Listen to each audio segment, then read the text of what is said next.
Hi friends, welcome to this week's Good News Edition, where we find stories from across the Panhandle that will inspire you and also warm your hearts. Now Sheldon has been busy paying it forward. Let's see who he surprised this week.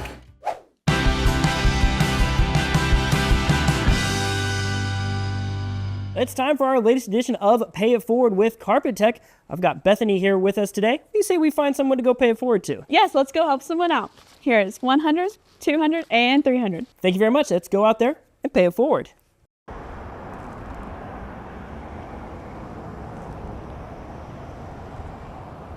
How you doing today? I just came to take a picture with Okay, you. take a picture. Well, you want to pay it forward while you're here? Cody's our pharmacist, and he's been awesome to us, making sure we get the pharmaceuticals that we need. And not just us, everyone. And he's a kind man. Well, it's time again for our latest edition of Pay It Forward. Today I've got $300 here, courtesy of our friends over at Carpet Tech. I have got Christy and Billy here with me today. They want to pay it forward to Cody, their pharmacist today. They say he just goes above and beyond in his job, and so they want to show a little bit of their appreciation, and I think this is a great way to do just that. So I'll go ahead and hand this cash off to you. We got $100, $200, and $300. Let's go make his day. Yes, thank you.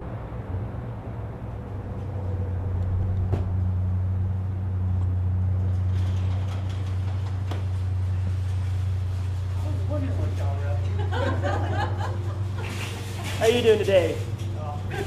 Good, good. Well, have you heard of Pay It Forward before? I'm not pretty sure I have. Well, it's a program we have here at NewsChannel 10. We partner with Carpet Tech, and every week they give us $300, and we ask for people in the community to think of somebody that they want to help out. And so Christy and Billy here stopped, and they nominated you, said that you go above and beyond in your work that you do, and so they really wanted to show you a token of appreciation. And so, Christy, I'll let you take it from here. Here's 100, 200, and $300. Wow. Yeah, I appreciate We you. just want to Yes. show you some appreciation for all the work that you do, you know, not just for us, but your other customers, clients, patients. Yeah, absolutely. No. Yeah, I've known the Owensbys for a while, so it's always been a pleasure. They're always super nice coming in. So yeah, I do. I try to help them as best as possible. They called me earlier, and they were talking to me on the phone, and I knew something was up, but I thought they had a medication question. So I was over there holding up the profiles and like, all right, let's answer these questions. And I know I just need to come in and talk to you real quick. I was like, okay, that's kind of suspicious. So it's like, all right, come on in, I'll be here. So, but yeah, it means a lot. Yeah. I Yeah, they're just very wanted him to be recognized for the good things that he does, not just for us, but all his customers. I love that story. Now Lindsay has another community she's going to be spotlighting this week. Let's see what they're doing in their area. Snack Pack for Kids started as a simple idea over a kitchen table in Bushland 15 years ago. When my wife and I took off our blindfold, we realized there was a lot of kids out here that needed a consistent resource on the weekend without judgment. That resource is a snack pack loaded with name brand, shelf stable food students receive and also are able to share with family members. Many of our kids will go without food over the weekend. They come back on Monday unprepared to learn because of that hunger in their stomach that their brain has not engaged because their stomach is empty. Snack Pack went from delivering just 10 bags to now delivering 6,000 to kids every weekend in Amarillo, to 13,000 kids in the Texas Panhandle, and now serves as a model across the United States. Across the state of Texas, we've built this buying cooperative. We impact right at 40,000 kids every weekend in the state of Texas. And then if you go across the United States, we're impacting kids in Spokane, Washington, Colorado, Juneau, Alaska, Minnesota. On top of the snack packs, the program has inspired grocery stores to open and operate at every Amarillo ISD high school, ran by students. It's a full circle deal. And then I've had many adults that we've served as kids now bring their companies in here, bring their teams in here, and they have told me firsthand, I brought my team here because you fed me when I was a kid. You made a difference in my life. Take a quick coffee break. We'll be right back after this. Do you need to wear a jacket today? Check the First Alert weather app. Snowstorm coming in? Check the First Alert weather app. Will it be nice this weekend? Check the First Alert weather app. Are the in-laws coming to visit? Check the, well, you're on your own for that. But for all things weather, watch, follow, and track with the First Alert weather app.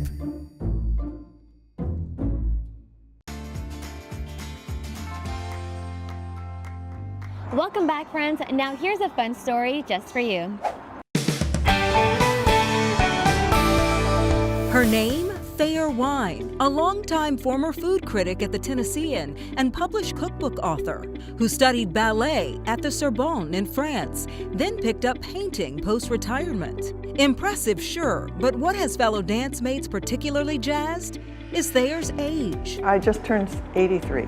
Yes, 83 and still doing push-ups. Instead of thinking about being 60, I'm thinking about 105. Is Thayer a super-ager? Aging Untold expert and coach Catherine Ambrose says Thayer certainly hits all the marks. Superagers tend to be people that are just aging exceptionally well, that they're vibrant, future-focused, they're excited about life, they're positive, they're adaptable, and maybe aging about aging like 15 years younger than average. They do things they like and find challenging. I think that's what a lot of superagers have in common, that they have something that really powers them every day, something they want to accomplish, something they want to do for others, something they want to learn. From babies on, you're always learning and trying new things. When we stop learning, we stop growing and we start disconnecting from life. So if you really want to age well, you'll keep learning.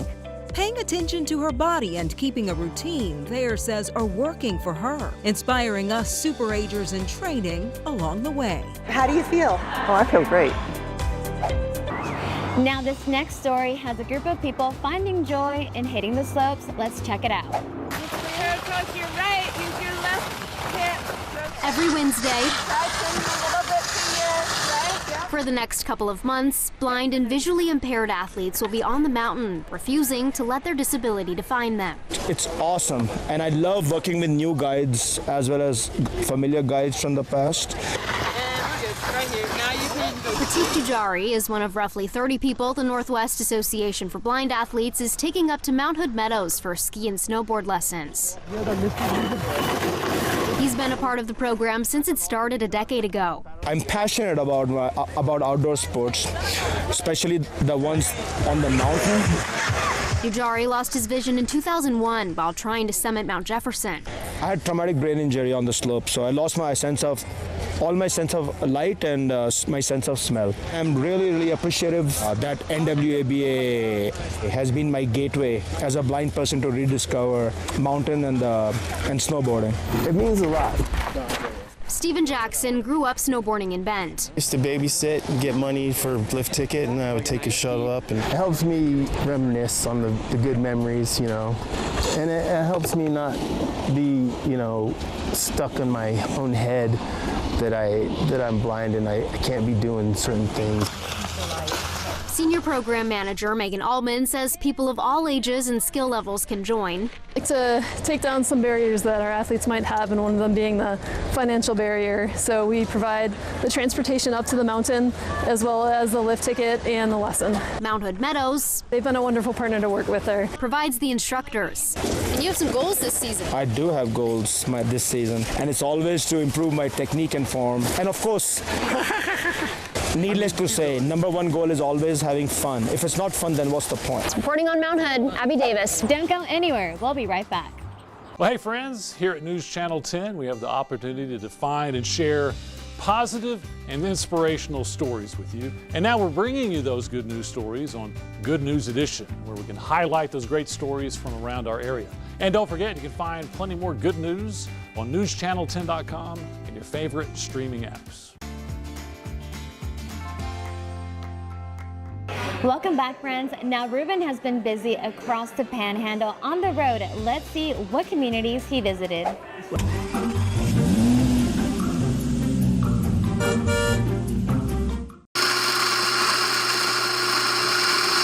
We have 3 daughters, Charity, Faith, and Joy. And as teenagers, they were having trouble finding jobs that were safe and that we felt like was going to be good for them. When Faith was 19, she moved out of a job that was a little toxic, and she really, really enjoyed the work, and it was in a coffee shop. And so she kind of had this dream that she wanted to get into coffee and have her own coffee shop. We started the building in December of 21, and we opened June 27 of 2022. It was kind of a distant dream. I didn't think, it would come to be until I was probably, 40, like married with 5 kids or whatever. We had a dream of having a coffee shop, and we had ran off of donations for one summer with a little coffee bar in my dad's workshop. And there was a lot of interest in the community, and that's kind of what we were looking for. It's just really special. It really is. If you would have told me 5 years ago that we would have something like this, I'd have thought you were crazy because it was like, but I personally like to interact with people, and through this we've made a lot of friends and gotten to actually know the community, and there's just a lot of good people out here, and it's just, I don't know, it's hard to really explain how special it really is. We just want to be a friend to all and do as Jesus did and just, be kind to everyone. There still is people in our community that are finding us, believe it or not, here in Hartley even. They're like, I've lived up the street this whole time and I never knew. So this has really helped me get out of my box, and I just love people. I love hearing people's stories. I love getting to know people, and really, most people are good at heart. I was hired on for the high school program. So I started the high school program back up because pre-K through 12th grade, right now we're at 130 kids, which is really good. And they hired me as teach a little bit of art classes, but start the virtual high school. And so I started the virtual high school, and then little by little I built the art program up from nothing. And I've been here 18 years, and 14 out of those 18 years we've taken kids to state. And out of those 14, 12 years we've won state. And I've really enjoyed the kids, teaching, creating. If I don't create artwork, then I'm not doing my job. And if I'm not teaching it, I'm not doing my job. I started when I was a kid. My aunt was my teacher. She taught me how to use this chalk kind of material that I used for painting. But then my aunt died and I stopped doing art for a little while. Then I went to Wheeler and I never got to experience art because Wheeler doesn't have an art program. So when I came to Kelton last year, I wanted to do other things, and art wasn't one of them. But this year, I wanted to try art out, and I got to do it, and I'm actually really enjoying it. It's more important they see the growth in themselves. If they see the growth in themselves, they'll continue to do it.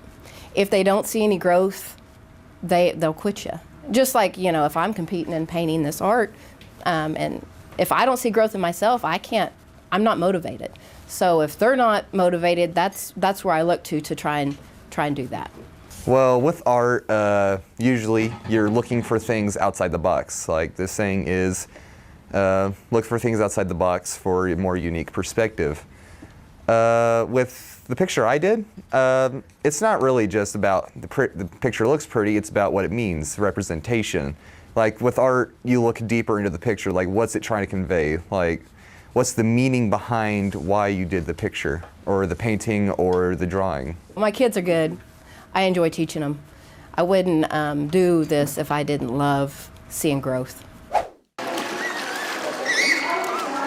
We opened this location in 2022. I started teaching in 2017 at the WT pool, and we outgrew that. I put a pool in my mom's backyard. We outgrew that, and that's why we've got this location right now. It's been great. There's nothing like this in the Amarillo area. If you want a swim lesson, you have to get a gym membership, or you have to trust a high schooler at the city pool. Our instructors are all college age, 18 plus, and they go through several layers of training before they get to teach a child. Even in an area like this where there's not very many pools and there's not very many lakes and anything like that, it's really important to learn how to swim. The most common death for a 4-year-old is drowning. And so we try to get them in as early as we possibly can. We start at 4 months old, and we get them to fall in, turn over, and float and wait for someone to save them. We've had kids come back to us that have learned how to swim here and say that their child's life was saved because they rolled over and they waited for someone to save them, which is amazing because it takes less than 30 seconds for a child to drown. I think it's amazing. We have kids come to us, like you said, from all over. We have one that comes from College Station, Texas, which is crazy far away. Their grandparents live here and they save their learning how to swim until they can get here. That's probably the furthest away, but we get them from all over. It's just amazing that we don't have anything.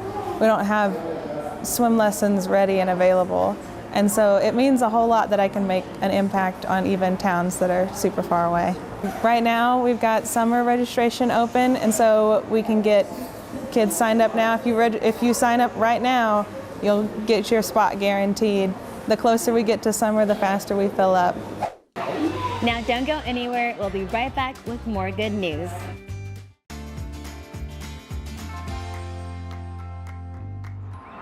Here are a few more stories that will help start your week off just right. Fall is life, bud. This is Jerry Garcia, aptly named after the frontman of the Grateful Dead. Oh, Jerry the gentleman.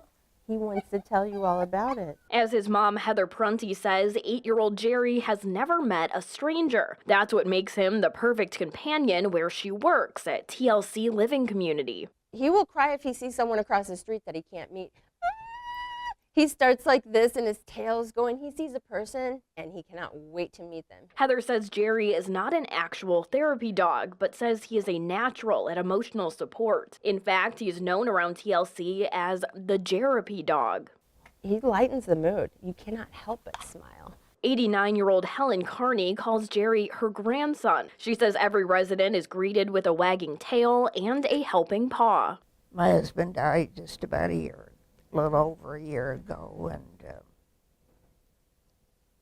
you still miss him when you go into the room. You think he should be there, and you don't ever get over that, but a dog helps to make up for some of that loss. Helen believes what makes Jerry such a happy little guy is that he knows he is loved, and he gives that love right back to everyone he meets. For those of us that have lost our parents, our husbands and wives, it's not that they filled the void, but there's somebody there that shares your sorrow.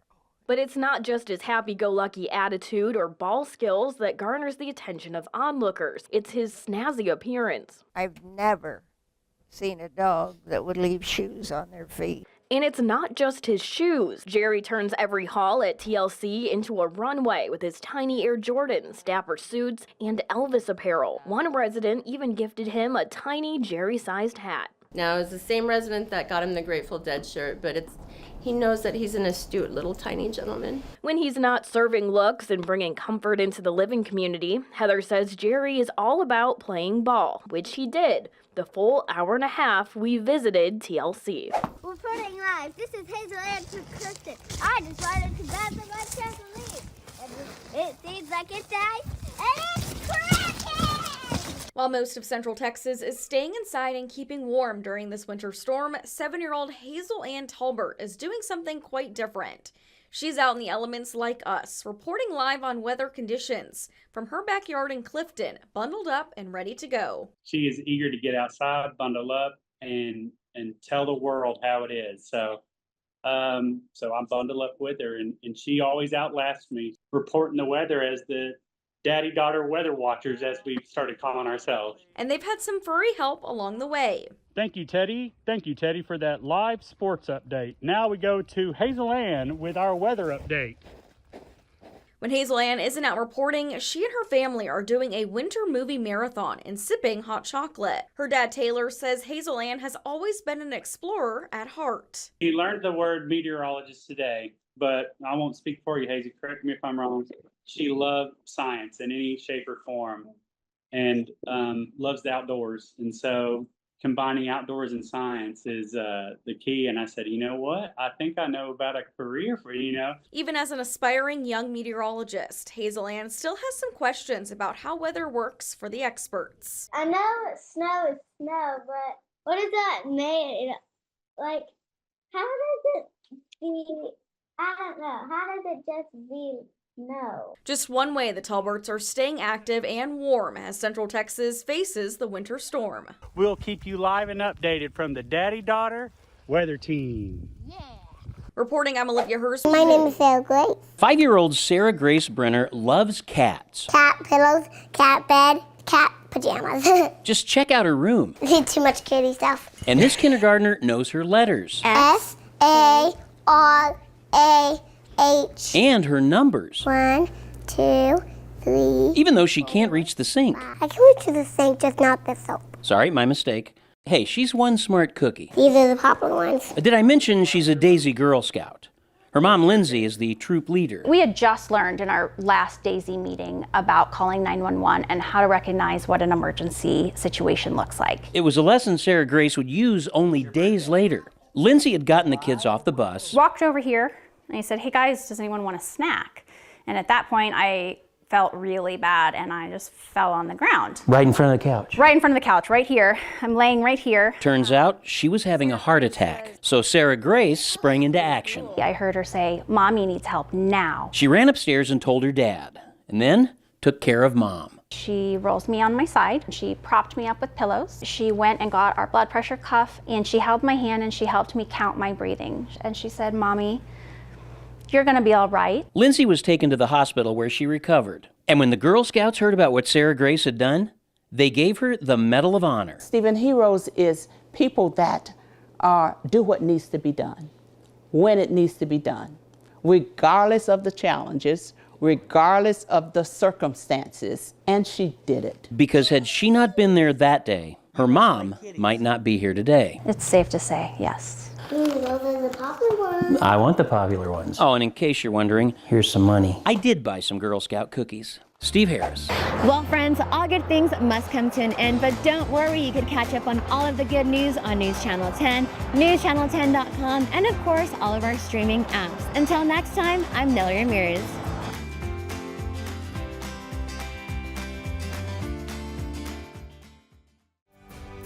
Celebrate America's 250th with a brand new flag. Join News Channel 10 in Scouting America on President's Day, February 16th at Assiter Auctioneers for our first flag exchange. Bring us your old American flag. We'll give it a proper retirement and give you a new one to take home. So come on out on President's Day from 4 to 6 p.m. for the America's 250 Flag Exchange with News Channel 10 and Scouting America.